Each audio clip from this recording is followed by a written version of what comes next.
Howdy, everyone. I hope you're having a good day.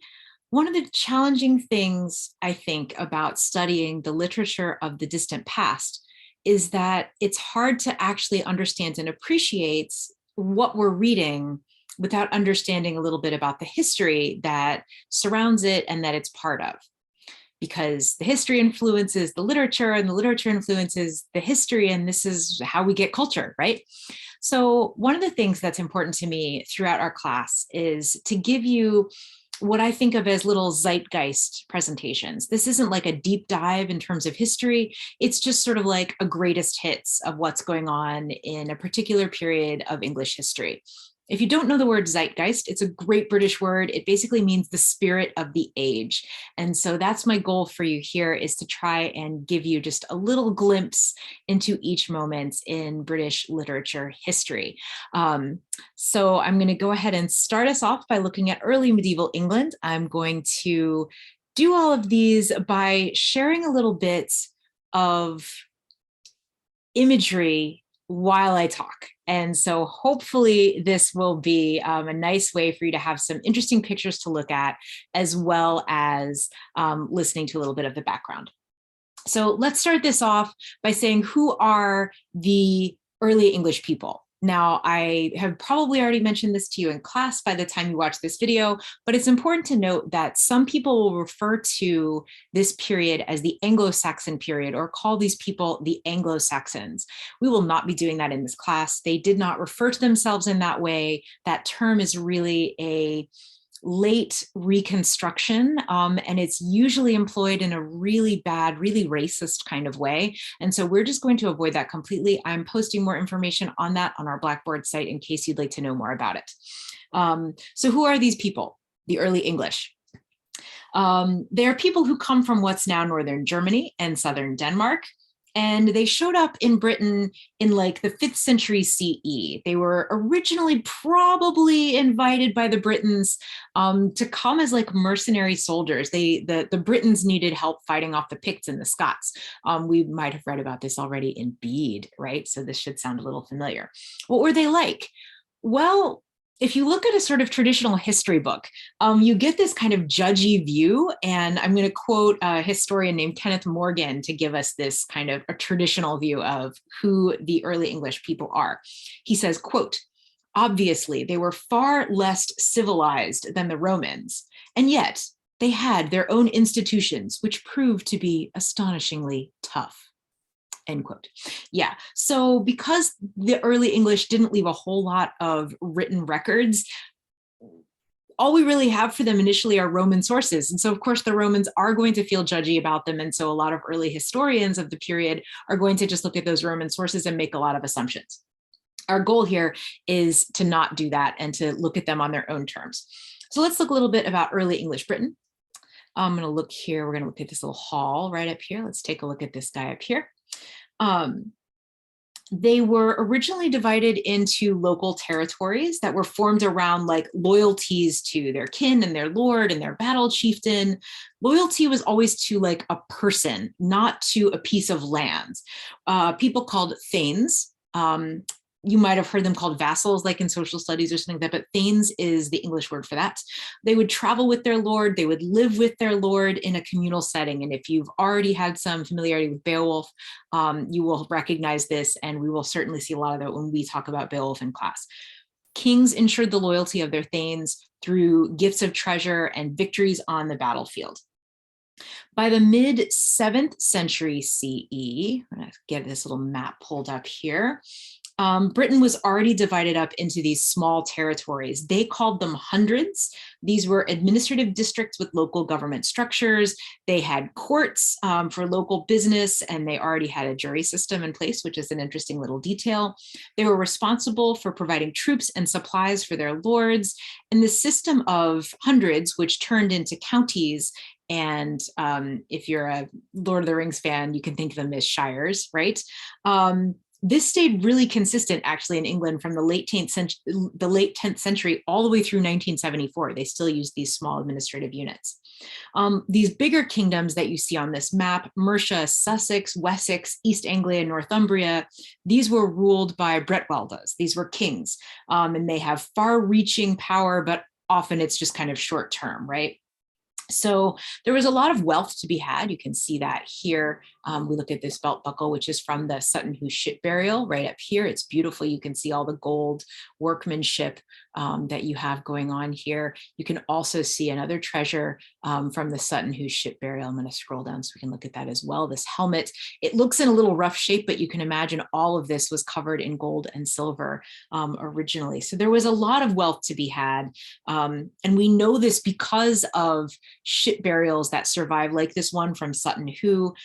This burial was from around the 620s probably, and it was discovered in 1939 on the East Anglian coast. And there's a fairly recent movie about it called The Dig. It's on Netflix, and I've heard it's pretty good. At least like it's entertaining and it gets the spirit of the thing, even if, like historically it's not entirely accurate in terms of who discovered what, but that's the way that goes. So let's talk about when the early English converted to Christianity. We have two images here that we're going to look at that both inform this part of the history. So the early English people believed in Norse gods. This is why we have Tuesday for the god Tu, Wednesday for Odin, Thursday for Thor, etc. Right? So this is why we have those words in our language. But in 597 CE, Pope Gregory the Great, he's the dude there in the hat, sent a missionary to convert the English. He had plans to have archbishops in London, but King Ethelbert, who was the first early English king to become Christian, he was married to a Christian Frankish princess, and that's how he got on the Christian bandwagon pretty early on. He didn't control London. So it was Canterbury, and that's why England has the Archbishop of Canterbury to this day. He is the head of the English church. So there we go. One other thing, I guess, before I move on, Ethelbert didn't just convert England to Christianity. He is also the first king to codify laws in England. So that's actually pretty good. And those laws were in English. They were not in Latin, which makes England really unique at the time, because this was like, what was it, like around the year 600, I think. It was really early for most European countries. So what we have at this point is we get a kind of monastic Christianity that was already in Ireland. And it's super like influential in the kind of Christianity that we see in England at this time. And that influence kind of spread from Ireland through England. And so that's one of those reasons that Bede and some other early historians are like, oh yeah, Ireland, totally superior to England. It's very interesting the way that mindset shifts the longer we get into English history. Okay. Let's talk about the unification of England. So we're going to go back up here. We're going to look at this coin from a king whose name is Offa. You can see his name in this coin right here at the top. Offa was the king of Mercia, and he was king in the 8th century from like 757 to 796. He was the first king who really controlled like almost all of Britain. He had everything except the very northern and western parts of the country. He called himself King of the English in his charters, at least, and in his documents. So like whether this is true, like that he's king of all the English, or whether this is sort of delusions of grandeur, like we don't know for sure, but we do know that Offa was recognized by Charlemagne as an equal. So that's a pretty telling comment that Charlemagne, who's definitely a pretty big deal on the continent, is recognizing Offa as an equal. So that's important. And at this point, we have like towns are emerging. It's not just like these fortresses. So we're building towns we've got a fortress, we've got a church, we've got a marketplace, all those kinds of things. And there's lots of trade happening between England and continental Europe, certainly by this time.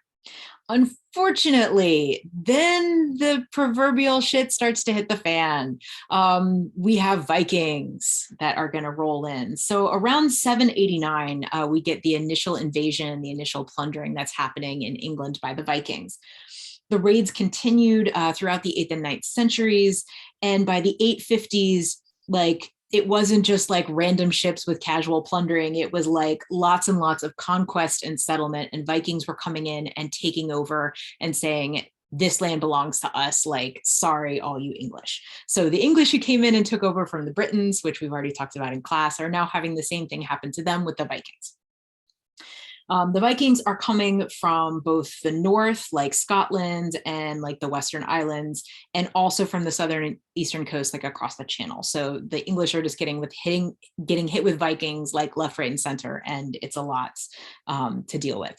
So this is the point where we can say, "Hail to Alfred the Great." And again, you can see his name on this coin right here in his little image. Alfred is king from 871 to 899, and he is famously called in most English history textbooks the king who saved England. He believed in the unity of the people of England. He referred to his people as the Anglecuin, right? So the people, the kin of the English, right? Even though we don't get the word England, Angloland, and for about another century, Alfred is the person who really gives us this idea that we have English people in a united kingdom.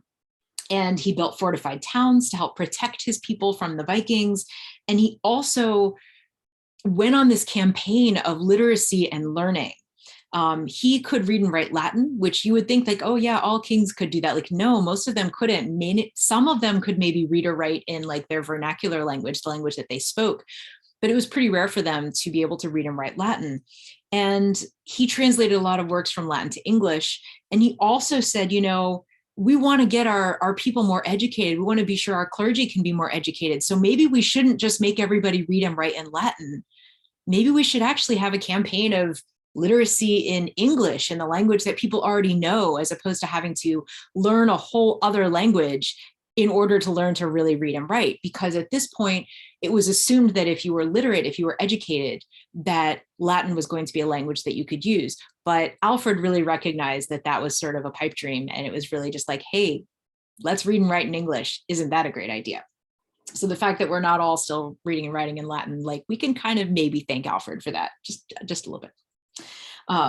So let's now think a little bit about early English history at its peak, at the height of its power. Let's look down here at the Lindisfarne Gospels. That's a nice representation of that after we talk about the literacy campaign from Alfred. Here we go. Now it's cooperating. Let's look at that. Good.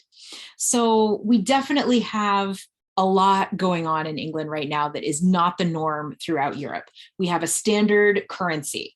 Coins are issued by kings and used throughout the kingdom. They're issued in Wessex and Mercia, and also by the Archbishop of Canterbury. And this is a standard that's used all across the island of England. Again, in continental Europe, each kind of like little territory sort of had their own system of currency. So there wasn't like a standard. And so this is unique in England at the time. This is totally the case by 939. Again, that everybody is using a single currency. There is peace, there is law and order. The monasteries are centers of learning and literacy are flourishing. And we also now have at this point the idea that a king needs to be not ruling all on his own, but that he's advised by counselors. This is definitely something that we have going on in the 10th century in England, that it's up to a group of nobles, at least, of counselors who are going to choose the king that is going to work for the people. So the kings are kind of elected, right? They're not just like born and you just automatically get to be king. You have to be good at your job. And they also were in charge of making sure that laws were approved. And it's kind of like a parliament, but not, I mean, it's like they didn't call themselves that, but it's sort of like our first inclination in that direction. So unfortunately, this couldn't last because even though we tried to get kings who are good at their job, you know, corruption is corruption and people are people, right? So you're going to end up with some guys doing the job who really shouldn't have been.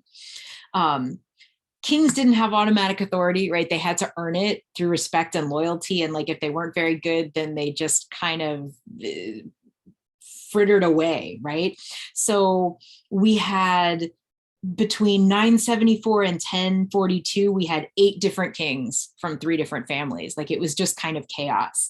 And this chaos and the wealth and prosperity is also dangerous. Like we have more Vikings coming back in, and the king at the time, King Ethelred is his name. He's sometimes called Ethelred the Unready, which doesn't mean that he wasn't ready. It means that he didn't take counsel. the way our language changes is interesting. He couldn't deal with it. There was hysteria, there was panic, there was a huge massacre of like Danish people who'd been living in England for centuries who really thought of themselves as English, and it just became a whole lot of mess. And eventually this guy named Knut, who was a Danish guy, became king and tried to like take over. But there was like, there's a controversy, there's a mess, there's too many heirs, too many people are loyal to this guy over that guy. Like nobody could agree on who was going to be king. And this is just a recipe for disaster, right? So what happens at this point is somewhat uncertain. We have different sources say different things. But there was some kind of agreement, we think, between the late English kings and this guy named William, who came from Normandy. And you might have heard of him as William the Conqueror. He wasn't called William the Conqueror until he conquered England. I always like to joke that he had to conquer something, because what they actually called him was William the Bastard, and he got really tired maybe of being called William the Bastard. I probably would. So the question is, like, was he appointed the heir of the last English king? Did he really swoop in and conquer? There's really no knowing for sure. And there's all kinds of history books that will tell you all kinds of different stories. But basically, at this point in 1066, we have our last English king. And William, who comes from Normandy, becomes our first king of French origin in England. And that takes us to a whole other period and a whole other zeitgeist that we will save for a little later in the course. But I want to just point out that at this point, what we have is the foundation of English society as like we sort of already know it, right? The towns, the counties, the manor houses, the parish system, the standardized currency, the codes of law, the jury system, one language used throughout the islands, a parliament, like all of this came into being during this time period. So for historians like Kenneth Morgan and other people to say that this was like not a civilized time, I'm sorry, they just get it wrong, because this is a pretty darn civilized time. And there's a lot that we can look back on and say it was actually ahead of lots of other parts of Europe at the time. So don't let the history books fool you. There's definitely a lot of good stuff going on in this period. All right, thanks so much. That's what I got. I will see you again with another Zeitgeist video in a little bit, and I will see you in class certainly before that. Cheers.